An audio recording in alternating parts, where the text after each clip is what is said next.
ഇന്ത്യയും അമേരിക്കയും തമ്മിലുള്ള പ്രതിരോധ സിവിൽ ആണവ സഹകരണം കൂടുതൽ ശക്തമാക്കുന്നു. വിശ്വസനീയമായ നിർമ്മിത ബുദ്ധിയുടെയും സമ്പദ് വ്യവസ്ഥയെ ശക്തിപ്പെടുത്തുന്ന മറ്റ് നൂതന സാങ്കേതിക വിദ്യകളുടെയും ഉപയോഗം ഉൾപ്പെടെയുള്ള മേഖലകളിലാണ് ഇരു രാജ്യങ്ങളും സഹകരണം വ്യാപിപ്പിക്കുന്നത്. US assistant secretary of state S Paul Kapur ആണ് ഇക്കാര്യം വ്യക്തമാക്കിയത്. കാലിഫോർണിയയിലെ ഹൂവർ ഇൻസ്റ്റിറ്റ്യൂഷനിൽ ഇന്ത്യയെക്കുറിച്ച് നടന്ന വട്ടമേശ സമ്മേളനത്തിൽ സംസാരിക്കുകയായിരുന്നു അദ്ദേഹം. മുൻ US secretary of state Condoleezza Rice, ഇന്ത്യയിലെ മുൻ US ambassador David C Mulford എന്നിവരും ഈ സുപ്രധാന സമ്മേളനത്തിൽ പങ്കെടുത്തു. US പ്രസിഡന്റ് ഡൊണാൾഡ് ട്രംപ് ഭരണകൂടത്തിന് കീഴിൽ ഇന്ത്യയുമായുള്ള അമേരിക്കയുടെ ഇടപെടലുകൾ രാജ്യത്ത് കൂടുതൽ തൊഴിലവസരങ്ങൾ സൃഷ്ടിക്കുന്നതിന് കാരണമാകുന്നുണ്ടെന്ന് പോൾ കപൂർ വ്യക്തമാക്കി. അമേരിക്കയ്ക്കും ഈ മേഖലയ്ക്കും ഒരുപോലെ നിർണായകമായ വിതരണ ശൃംഖലകളെ ശക്തിപ്പെടുത്താനും ഈ സഹകരണം സഹായിക്കുന്നുണ്ട്. ദക്ഷിണ മധ്യേഷ്യൻ കാര്യങ്ങൾക്കായുള്ള ബ്യൂറോ എക്സ് പ്ലാറ്റ്ഫോമിലൂടെയാണ് അദ്ദേഹത്തിന്റെ ഈ വാക്കുകൾ പങ്കുവച്ചത്. വിശ്വസനീയമായ നിർമ്മിത ബുദ്ധിയുടെയും സമ്പദ് വ്യവസ്ഥയെ നയിക്കുന്ന മറ്റ് പുതിയ സാങ്കേതിക വിദ്യകളുടെയും ഉപയോഗം ഉൾപ്പെടെ പ്രതിരോധ സിവിൽ ആണവ സഹകരണം വിപുലീകരിക്കുകയാണെന്നും മുതിർന്ന US ഉദ്യോഗസ്ഥനായ അദ്ദേഹം കൂട്ടിച്ചേർത്തു. നിർമ്മിത ബുദ്ധി മേഖലയിലെ സഹകരണം ചർച്ച ചെയ്യുന്നതിനായി ഇന്ത്യ ഡീപ് ടെക് അലയൻസിന്റെ സ്ഥാപക അംഗവും ലോകത്തെ മുൻനിര ചിപ്പ് ഡിസൈനർമാരുമായ NVIDIAയുമായും കപൂർ കൂടിക്കാഴ്ച നടത്തി. ഇന്ത്യയിലെ ഗവേഷണങ്ങളെ പിന്തുണയ്ക്കുന്നത് മുതൽ കസാഖ്സ്ഥാന്റെ വർദ്ധിച്ചു വരുന്ന ചിപ്പ് ആവശ്യകതകൾ നിറവേറ്റുന്നത് വരെയുള്ള കാര്യങ്ങളിൽ NVIDIAയുടെ പ്രവർത്തനം വ്യാപിച്ചു കിടക്കുന്നുണ്ടെന്ന് അദ്ദേഹം ചൂണ്ടിക്കാട്ടി.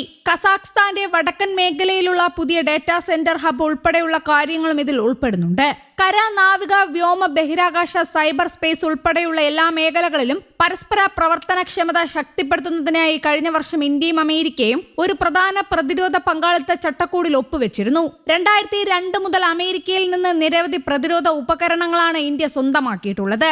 അപ്പാച്ചെ ചിനൂക്ക് ഹെലികോപ്റ്ററുകൾ, C-17, C-130J ഗതാഗത വിമാനങ്ങൾ, P-8I മാരിടൈം പെട്രോൾ വിമാനങ്ങൾ, M-77 ഹോവിസ്റ്ററുകൾ തുടങ്ങിയവ ഇതിൽ ഉൾപ്പെടുന്നു.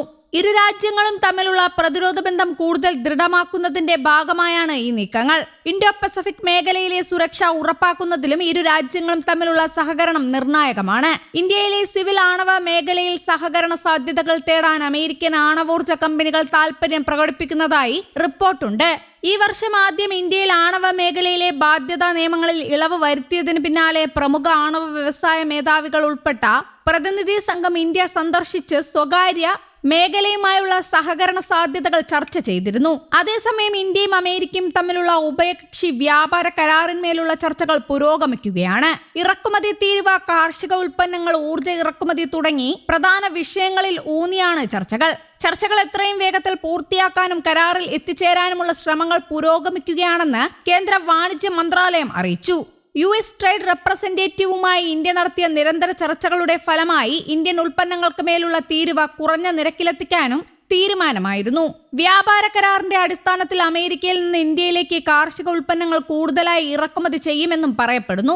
അമേരിക്കൻ ഫാം ഉൽപ്പന്നങ്ങൾ ഇന്ത്യൻ വിപണികളിലേക്ക് എത്തുന്ന US-ന്റെ ഗ്രാമീണ മേഖലകൾക്ക് സാമ്പത്തിക നേട്ടം ഉണ്ടാക്കുമെന്ന വിലയിരുത്തലിലാണ് അധികൃതർ. ഇന്ത്യ-US വ്യാപാര കരാർ ഇന്ത്യൻ കർഷകർക്ക് നേട്ടമാകുമെന്ന് കേന്ദ്ര വാണിജ്യമന്ത്രി പീയൂഷ് ഗോയലും അഭിപ്രായപ്പെടുന്നു. കരാർ കർഷകർക്കും ചെറുകിട ഇടത്തരം സംരംഭങ്ങൾക്കും സംരംഭകർക്കും കഴിവുള്ള തൊഴിലാളികൾക്കും നേട്ടമാകുമെന്നാണ് അദ്ദേഹം പറയുന്നത്. News desk, Kerala Kaumudi.